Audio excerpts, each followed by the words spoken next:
Welcome back to my channel, guys. So this is something Achille Rodriguez Pamesig channel, a faith healer, also matarider. So ito ang extended reading for our random gabay. Now for the sign of Scorpio. So Scorpio, let's see what is the messages advice ng ating angel spirit. So let's watch this. Magical fairy messages. Alamin na natin yan at dagdagan at alamin natin ang pinaka-advice sa iyo. At ano pang maganda kapalaran na nakalatag para sa iyo. No, tuklasin at bubulabugin natin, dagdagan pa natin ang kaalaman and of course inspirational message. So let's see what is the magical fairy messages represent what. Magical fairy messages represent with the trouble. Some of you guys na magkakaroon kayo ng trouble dito, na magkakaroon talaga ng trouble, there's a birthday. Na some of you guys na magkakaroon ng birthday dito, it's either you or your person, no? Maaaring yung anak mo, pamilya mo, no? Asawa mo, jowa mo, no? May magse-celebrate dito ng birthday. So let's see. What is the additional messages with a yin and yang oracle card? Yin and yang oracle card represent with a comfort zone. So kailangan nyo na kumawala sa comfort zone nyo, sa mga bagay na kinakatakutan nyo, no? Kailangan nyo nang pakawalan yung mga pangamba nyo, yung negative sides, no? Nagbibigay ng interruption para hindi kayo magtagumpay, no? Natatakot kayo no? Nangangamba kayo. Yun yung isa sa bagay na kaya hindi kayo nag-grow. Now there's an attractions, not you are being attracted to anyone. No, malakas ang karisma, malakas ang atake mo dito. May swerte kang dala-dala, pero gamitin mo to ng tama at wasto. And this is something, guys, with an ace of 5 with a Leo Aries Sagittarius. So some of you guys now may kinalaman ka with a Leo Aries Sagittarius. So let's see what is the synchronicities represent what. For synchronicities represent with a crystal with the visions, unti-unti mo na masisilayan. No, makikita yung magagandang opportunities or magagandang eksena na paparating para sa iyo. No, may mga pasilip dito, guys. And there's a finder of the lost thing. Unti-unti mo na makikita yung mga bagay na bakit nawala, no, bakit inalis. No, makikita mo ng kahalagahan ng mga bagay na yan. Na bakit may mga parte sa buhay natin na tinatanggal, no? Kumbaga hanggang dun na lang. No, may bagay na kailangan nating i-develop and of course magkaroon tayo ng evolution sa buhay natin. Na this is something that changes coming in with an eagle, a transformation. No, tulad ng eagle, this is something an evolution with a Scorpio na unti-unti na magbabago at unti-unti ng lalakas, no, at lalago na kung ano man yung mga bagay na meron ka. So let's see what is the romance angel represent what. There's a lies. Some of you guys, no, may keeping secret dito. May tinatago sa yung partner mo, yung jowa mo. And there's an intimacy, no? Some of you guys, kulang na kayo sa bonding, kulang na kayo sa harutan, kulang na kayo sa lampungan. Ganon. So, let's see what is the money matter represent what. Money matter represent what. Pagtungkol sa pagkaperahan, alamin natin yan, natutuklasin natin yan. And there's a success. Some of you guys, no, magtatagumpay ka talaga. No, may mga bagay na pagtatagumpayan mo at magiging maganda talaga ng ikot ng kapalaran mo. No, choosing the right directions and actively overcoming difficulties. Ano man yung mga problema, pagsubok, kayang-kaya mo lagpasan yan. No, at magtatagumpay ka for that. And there's an exhausted. No, recharge, regroup. Ibig sabihin dito, kailangan mong kumalma. Kung alam mong drain ka na, kung alam mo napapagod ka na, kung alam mong hindi mo na alam yung nangyayari, just relax. Kumalma ka. No? And there's an alchemy. There's a transformative situation, no? Using witchcraft and call and learning God's secrets. Some of you guys, no, meron ditong gumagamit ng mga magic, no? Like something, orasyon, no? Some of you guys na nakakatulong to para ma-boost, no, yung confident nyo, lumago yung negosyo nyo, mas lalong maging maganda kapalaran nyo. Pero, gamitin to sa wasto at tama. No? Dahil may mga orasyon tayo na binibitaw o binabagkit. No? No? Kaya kailangan maging aware po tayo sa mga sinasabi natin. Mamaya, hindi natin alam yung binibigkas natin. No? Hindi natin maalam kung ano yung magiging impact para sa atin. So, kailangan maging aware. Mag-iingat ka sa paggamit po ng mga karunungang lihim. No? So, guys, let's see what is additional messages with a what lies beneath with a hidden future. Ano yung mga bagay na nakatago sa hinaharap mo at sa kapalarang nasa sayo? no? Let's see what is the additional messages. And there's an anger and management. No, some of you guys, no, kailangan yung maging kalmado. Alisin niyo yung galit at buot. No? Isa yan sa nagbibigay balakid, kaya hindi rin maging maganda yung sitwasyon na tinatahak mo. No? Nagkakaroon ka ng mga something failure, no? Distractions, dahil din sa pagiging mainitin ng ulo. And there's a tantric sex, no? Some of you guys, no, meron talagang kulang dito, no, about sa intimacy. No, some of you guys, no, kulang talaga sa lambingan, nakarutan ng yung person, na some of you guys nananaginip na, no, na nakikipag-sex ka daw with the other people, no? So, kailangan guys, bigyan nyo ng time sa isa't isa, no, ang yung partner, ang sarili mo, no, kulang ka na dito, Elsa ka na ata. What is the angel's number represent what? And because there's something to report by slow down.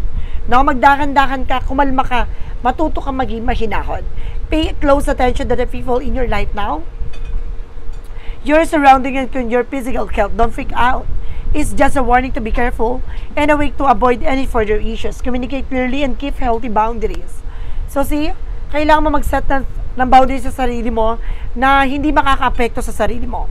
No, kaya kailangan mag-ingat ka, no, at kasi subaybayan mo talaga ang sarili mo, lalo-lalo yung kalusugan mo. Let's see, what is the part of the life? No, ano yung magsisilbing liwanag dito sa lahat ng bagay na nangyari sa buhay mo?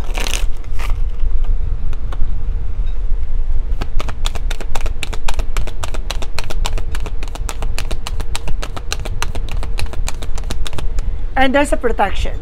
So see, it's all about protection. Some of you guys know, this is something a battlefield or something a battle na nakikita ko dito na maaaring may mga nakikipagbatuhan ng mga orasyon dito guys, no? Some of you guys, mag-ingat po kayo ha, kasi may mga taong naglalabanan dito about sa mga orasyon, and there's a protections. Now some of you, kailangan nyo ng protection dito. I am divinely protected, surroundings by the light and love at all times. I trust in the protections of the universe, knowing that I am safe, secure, and guided. No harm can come to me from I walk into the light of divine protections. So some of you guys, may mga protection na. So some of them wala pa. So kailangan protection ng sarili mo. There's a lot of evil eye. Nakikita mo with the crystal visions. Ibig sabihin dito, marami nakatingin sa'yo. No, maraming mga nakasubaybay sa'yo. Na some of them, kumbaga humihiling, no, na hindi ka maging matagumpay sa buhay mo. No, gusto nitong bumagsak ka. No, gusto nitong, kumbaga, hindi maging maganda takbo ng iyong negosyo o hanap buhay. No, kaya kailangan na ayusin mo, protection at pangalagaan mo kung ano man yung mga bagay na meron ka. So, let's see. No, ito na yung pinakagusto ng ating mga gabay, ng ating mga manonood, yung clarifying for love situation. No? For clarifying for love situation, anong eksena mapagdating sa buhay pag-ibig? And there's a finding forever. No, para sinasabi dito, your path hold infinite possibilities if you're there. No? Kumbaga ngayon parang hinahanap mo na or gusto mo na makamtan at matamo kung sino ba talaga yung para sa'yo. No? Yung gusto mo makakasama for long time, for long term, no? For long life. No? So let's see. Ano konektado dito with So let's see ano konektado dito with the deep soul connections pagdating sa buhay pag-ibig. And this is something of labyrinth. Even when you feel lost, there is always a way through labyrinth. Ibig sabihin nito, ano man yung mga pagsubok na pagdating sa relasyon, no, magiging maganda pa rin at malalaman mo ang kahihinatnan, no? At yung patutunguhan ng isang relasyon. No, ibig sabihin nito, marami mga pasikot-sikot, marami ka mga pinagdadaanan, marami mga taong ikaw minakal, marami ka mga taong nakasama, at the end of the time, makikilala mo yung taong makakasama mo hanggang dulo. So let's see. What is the confession message? Anong gusto sabihin sa'yo ng person mo? And there's a karmic battle. So I told you so. May karmic battle talaga dito. I am releasing what no longer serves me. Please be patient with my process of growth and change as I come into my power. I am making use. I can make sure that everything is aligned so I can be with you. I am serving with the ties with a karmic situation, completing of a cycle.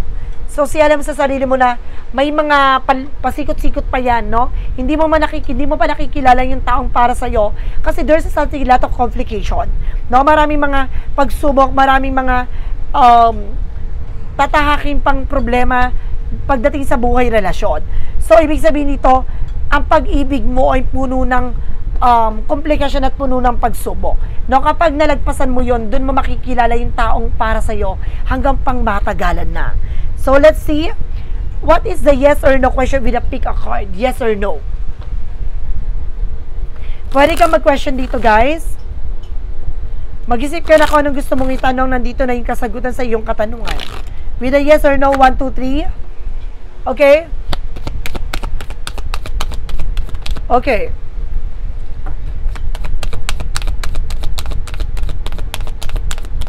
Okay. Okay. Shuffle ko lang to, guys, ha. Mag-isip ka na ng question mo. There ka, dito na yung sagot, no? Mag-isip ka na. Okay. Let's see. 1, 2, 3. Okay. Nakapag-isip na ba kayo, guys? Pick a card. Okay, good. Umpisa na natin with the number 1. There's a no. On pins and needle, rough patch being stuck. No, you're feeling stuck.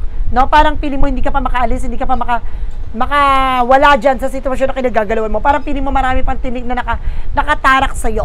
No? Parang feeling mo there's something dead end na siya. No, parang feeling mo hindi ka makalaya, hindi ka makawala. No, isa sa lahat ng bagay na yan ay maaaring yung iniisip mo. No, kailangan mo na pakawalan yan. And of course, there's something no, spot reputation and going bad, rotten idea. Nakalisin mo yung mga bagay na makakasira sa reputasyon mo, sa sarili mo. Nakalisin mo yung mga bagay na hindi nakakatulong sa'yo. No? Kailangan mo na itigil yan. No? Magtutuloy-tuloy yung pagkasira at matutuloy yung pagkawasak ng pagkatao mo dyan. And this is something you know, your ideas are rejected, not satisfied with the result. No? Parang hindi mo nagugustuhan yung mga nangyayari ngayon. Ibig sabihin, huwag mong ipagpatuloy kung ano man yung mga bagay na ginagawa mo. Umiwas ka, kailangan mo nang kumawala dyan. No, kailangan mo nang baguhin kung ano man yung mga bagay na nakagisnan mo at yung mga bagay na nakagawian mo. So guys, this is extended random gabay for the sign of Scorpio. Scorpio, maraming salamat for this wonderful reading. So once again, this reading is a general reading lamang, hindi lahat makaka-resonate. Kunin lamang po makaka-relate sa inyo, comment down below kung kaninong energy ang ating nasagap. And of course, don't forget to like and subscribe my channel and notification bell for more videos updates. Maraming salamat po sa mga walang sawang pagsuporta sa aking channel, lalo-lalo na ang dinigi-skip ng ads, saway pagpalain kayo ng Diyos at may kapalisiksik liglig na gumawa pa na biyayang manong balik sa inyo. Maraming salamat po, and see the next video. Bye-bye and babush!